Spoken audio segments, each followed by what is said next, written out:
बीड जिल्हा आता जंगलराजकडे पादाक्रांत करत आहे आणि जंगलराज म्हणलं तरी कमी पडण्यासारखी भूमिका. कारण की जंगलात सुद्धा शिस्त असते. शेवटी जंगलात सुद्धा ज्याचं त्याचं जे कार्य आहे ते वाटून दिलं जातं. पण या बीड जिल्ह्यामध्ये अशी काय परिस्थिती निर्माण झाली की त्या परिस्थितीनं आज सगळ्या प्रशासन व्यवस्थेवर प्रश्नचिन्ह उभे केले. कालपासून मेन स्ट्रीम मीडियामध्ये, युट्यूबवर आणि सगळ्याच माध्यमावर जेलमधली अब्दुल पठाण, अझर पठाण या नावाच्या कैद्याची जी व्हायरल क्लिप होते, ती क्लिप पाहिल्यानंतर प्रत्येकाला आश्चर्याचा धक्का बसतो. कारण या पद्धतीची वाल्मिक कराड गँगची जी परिस्थिती आणि वाल्मिक कराड, सुदर्शन घुले, प्रतीक घुले ही जी चर्चित नाव आहेत गुंडगिरी मधली, यांचीच सगळ्या भूमिका आता जेलमध्ये सुद्धा ज्या पद्धतीने चालू आहेत, तर त्याची परिस्थिती आज समाज पटलावर मांडली जाते. खऱ्या अर्थानं जेव्हा या सगळ्या गोष्टीचा जर विचार केला तर बीड जिल्हा हा कोणत्या परिस्थितीत जगतोय? न इथं नेतृत्व आहे, न इथली प्रशासन व्यवस्था सुदृढ आहे, न इथल्या नागरिकांना स्वतःचे मूलभूत अधिकार मिळण्याची परिस्थिती आहे. आज सगळीकडून अशी अनागोंदी कारभार झालाय, जस काय सध्या आपत्काल लागलाय आणि परिस्थिती ही सगळ्यांच्या हातात आपल्या आपल्या प्रमाणे म्हणजे मनमर्जी कायदा अशी परिस्थिती होऊन बसली की काय, असाच प्रश्नचिन्ह होऊन निर्माण. पण या सगळ्या समीकरणांमध्ये ज्या पद्धतीच्या भूमिका समोर येत आहेत ना, त्याच्यावरही खूप मोठी शंका आहे. कारण त्या जेलमधून जो कैदी फोन करतोय, तो कैद्याकडे फोन आला कुठून, याच्यावर मात्र कोणीही आतापर्यंत संशय व्यक्त केला नाही.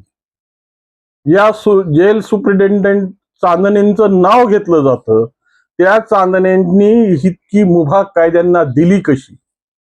तर अशा पद्धतीची जर मुभा कायद्यांना मिळत गेली तर का होणार नाही बिहार? पूर्वीचा बिहार, आताचा नाही बरं का, पूर्वीचा बिहार. मग काय या मोबाईलनं सगळ्या बीड जिल्ह्याचं माफिया हा हँडल केला जाणार नाही? संपर्काची क्षेत्र, संपर्काची परिस्थिती ही पूर्णपणे रान मोकळं सोडून देणारी आहे.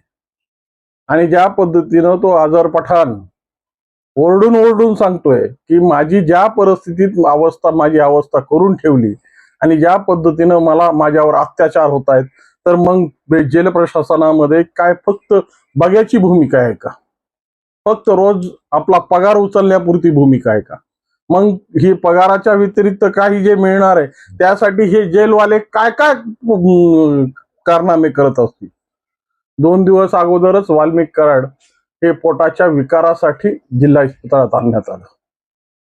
हे आणल्यानंतर परत त्याची रवानगी जेलमध्ये करण्यात आली.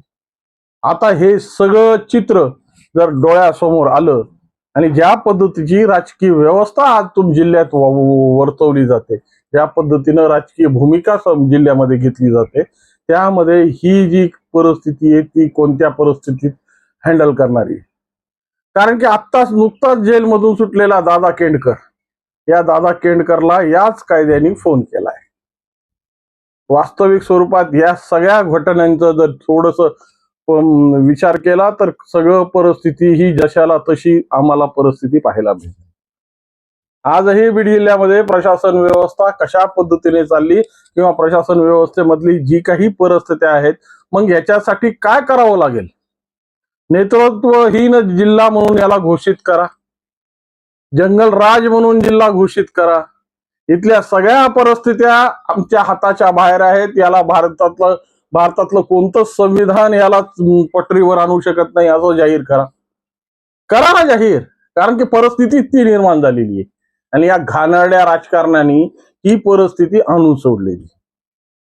आज ज्या पद्धतीच्या परिस्थित्या या प्रशासनाला कठपुतली म्हणून वापरल्या चालल्या, या पद्धतीच्या भूमिका या प्रशासनाकडून करून घेतल्या जात आहेत, खऱ्या अर्थानं मग प्रशासन सर्वसामान्य माणसासोबत काय न्याय देईल?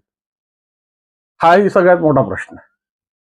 कारण की कायदे व्यवस्था आणि कायदे सुव्यवस्था आणि सामाजिक परिस्थिती जर सलोख्याची राहिली नाही, सामाजिक परिस्थितीमध्ये सुशासन राहिलं नाही, तर सामाजिक परिस्थिती जगणार कशी? मग झटाई खाई मिठाई आणि गरीब काय गचांड्या या वाक्याप्रमाणे प्रत्येक जण आपल्या आपल्या मनमानी पद्धतीचा कारभार सुरू करेल. आणि ती झालंय का? हाच प्रश्न आता समोर येतोय. कारण की या जेलमधल्या या ऑडिओ क्लिपनं खूप काही वेगळ्या परिस्थिती मांडून ठेवली. या जेलमधून सुपारीची ही परिस्थिती समोर येते. आता सुपाऱ्या तरी किती मिळणार आणि सुपाऱ्या कोण कोण घेणार आहे?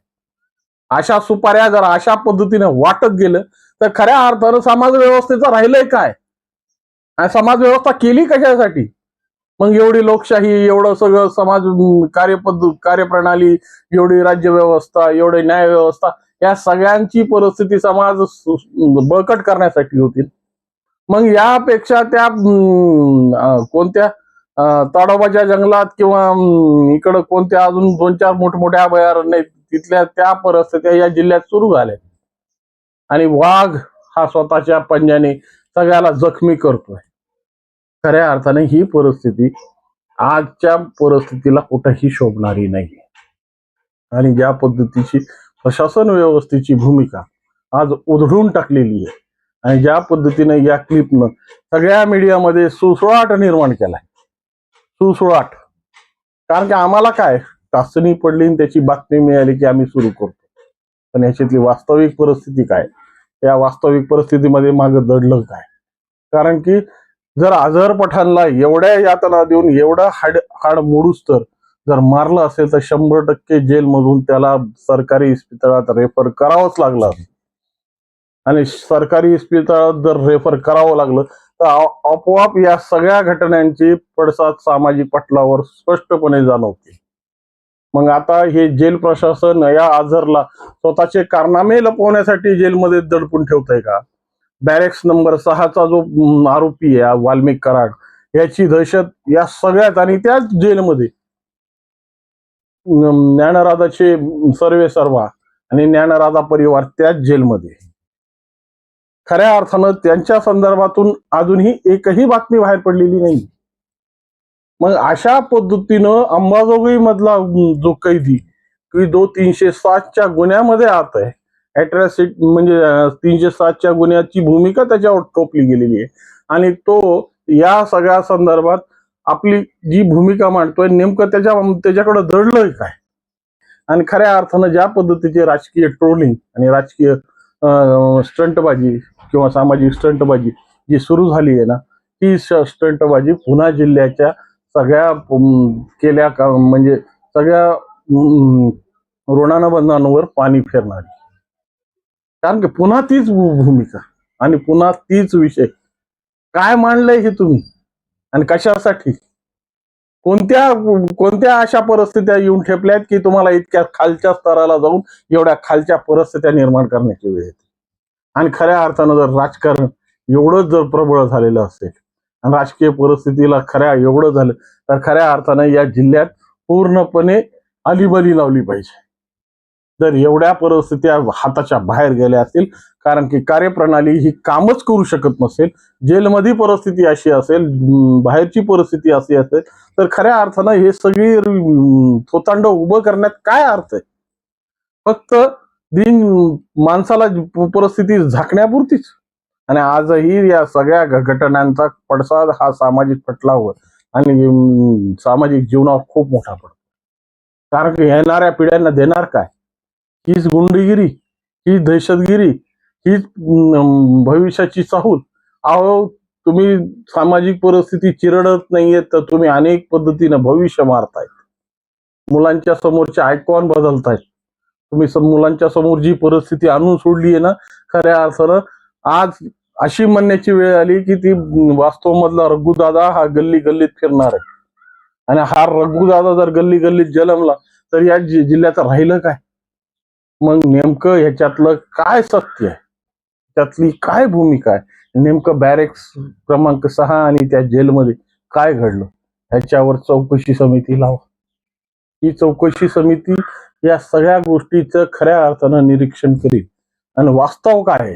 कारण की लवकरात लवकर आलं पाहिजे, नाही तर सगळं वाहून गेलं आणि त्याच्यानंतर जर या सगळ्या परिस्थित्या मांडण्यात आल्या ना तर ह्याचा काही उपयोग होणार नाही. कारण की शेवटी खेळ राजकारणाचा आहे. राजकारणाचा खेळ कशा पद्धतीने पलटत जाईल आणि कशा पद्धतीनं कुठला मोहरा कुठं लावल्या जाईल याची भूमिका मांडता येत नाही, ही सत्यता आहे. परंतु ही जर भूमिका सामाजिक पटलावर अशा परिस्थितीनं जर मांडत गेले आणि अशा पद्धतीनं जर कायदे व्यवस्था आणि सुव्यवस्था पूर्ण वेशीला टांगली जात असेल, जेल प्रशासन ऐरणीवर येत असेल, तर खऱ्या अर्थानं सामाजिक परिस्थितीमध्ये नेमकं घडतंय काय ह्याच्या चौकशा झाल्या पाहिजेत.